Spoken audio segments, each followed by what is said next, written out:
அரித்திட்ட விண்ணப்பத்திற்கு டாட்கோ உங்களை வரவேற்கிறது. ஆதிதிராவிடர் சமூகத்தின் சமூக பொருளாதார நிலைமைகளை மேம்படுத்த வடிவமைக்கப்பட்ட திட்டமான RIS ஆதிதிராவிடர் மற்றும் பழங்குடி சமூக பொருளாதார மேம்பாட்டு திட்டத்திற்கு எவ்வாறு விண்ணப்பிப்பது என்பது குறித்த ஒரு சிறிய விளக்கம் இங்கே. உலாவிக்கு சென்று newscheme.tadco.com பார்வையிடவும். இப்போது டாட்கோ திட்டங்களின் வலைப்பக்கத்தில் விண்ணப்பிக்க வேண்டிய திட்டத்தை தேர்ந்தெடுக்கவும். உள்ளீட்டு பகுதி என்பதை நினைவில் கொள்ளவும். நட்சத்திரம் கொண்ட புலங்கள் கட்டாயமாகும். ஆம் அல்லது இல்லை என்பதை தேர்ந்தெடுப்பதன் மூலம் டாட்கோவிலிருந்து நீங்கள் ஏற்கனவே ஏதேனும் உதவியை பெற்றுள்ளீர்களா என்பதை குறிப்பிடவும்.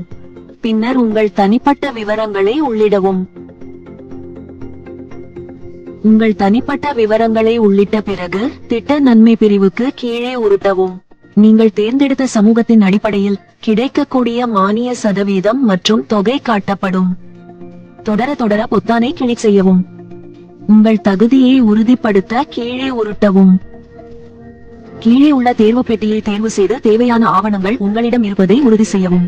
தேர்வு பெட்டியை நீங்கள் சரிபார்த்தவுடன் தொடர பொத்தானை கிளிக் செய்யவும். இந்த தாவலில் OTP மூலம் உங்கள் மொபைல் எண்ணை சரிபார்க்கவும். பெறப்பட்ட OTP-ஐ உள்ளிட்டு உங்கள் சரிபார்ப்பை முடிக்க சரிபார்ப்பை கிளிக் செய்யவும். விண்ணப்பதாரர் விவரங்கள் தாவலுக்கு சென்று உங்கள் விவரங்களை நிரப்பவும். விண்ணப்பதாரர்களுக்கு தேவையான அனைத்து தகவல்களையும் வழங்கவும். விண்ணப்பதாரர்களின் வயது, மொபைல் எண் போன்றவை உங்கள் முந்தைய உள்ளீடுகளிலிருந்து பெறப்படுகின்றன. நீங்கள் மக் மற்றும் முதல்வர்க்கு விண்ணப்பித்திருந்தால் உங்கள் ஒப்புதல் எண்ணை உள்ளிட நினைவில் கொள்ளுங்கள். இறுதியாக பக்கத்தின் கீழே உள்ள சேமி பொத்தானை கிளிக் செய்வதன் மூலம் உங்கள் விண்ணப்பத்தை சேமிக்கவும். குறிப்பு: சேமிக்கப்பட்ட விண்ணப்பங்கள் காலாவதியாகும். இந்த காலக்கெடுவிற்குள் சமர்ப்பிப்பதை நாட்கள் உறுதி செய்கின்றன அல்லது நீங்கள் செயல்முறையை மீண்டும் தொடங்க வேண்டும். இப்போது முகவரி பிரிவின் கீழ் தயவு செய்து முகவரியை புதுப்பிக்கவும். குடும்ப வருமான பிரிவின் கீழ் உங்கள் தொழில் மற்றும் குடும்பத்தின் ஆண்டு வருமானத்தை உள்ளிடவும். இது ஆண்டுக்கு 3 லட்சம் ரூபாய்க்கு மிகாமல் இருக்க வேண்டும். அடுத்து ஏற்கார்டு எண் பிரிவின் கீழ் உங்கள் ஆதார் எண்ணை உள்ளிடவும்.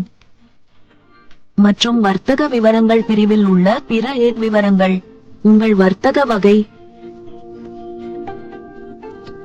டொமைன் மற்றும் துணை டொமைனை கவனமாக தேர்ந்தெடுக்கவும். கீழ்த்தோன்றலில் இருந்து உங்களுக்கு தேவையா இல்லையா என்பதை உங்கள் பயிற்சி விருப்பங்களை குறிப்பிடவும். செலவுகளின் விவரங்களை உள்ளிடவும்.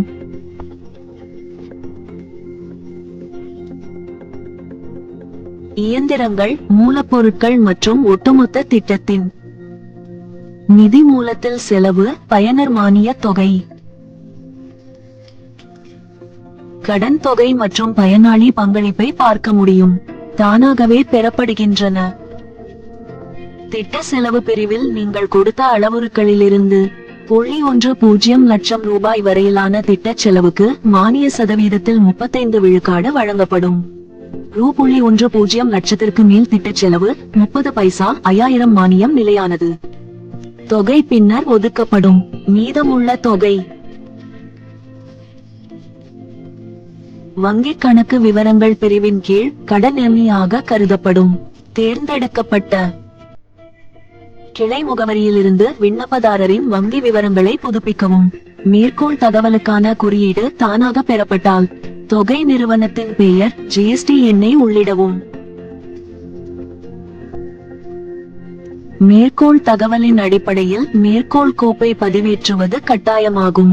உங்கள் விண்ணப்பம் பொது ஆவணங்கள் பிரிவில் அடுத்த நிலைக்கு அனுப்பப்படும். அத்தியாவசிய ஆதார ஆவணங்களை பதிவேற்றவும். திட்ட ஆவண பிரிவுக்கு சென்று இறுதியாக அறிவிப்பு பிரிவில்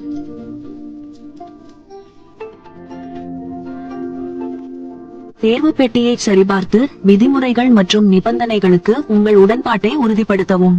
கீழே உள்ள உங்கள் விண்ணப்பத்தை வெற்றிகரமாக சமர்ப்பி என்பதை கிளிக் செய்யவும்.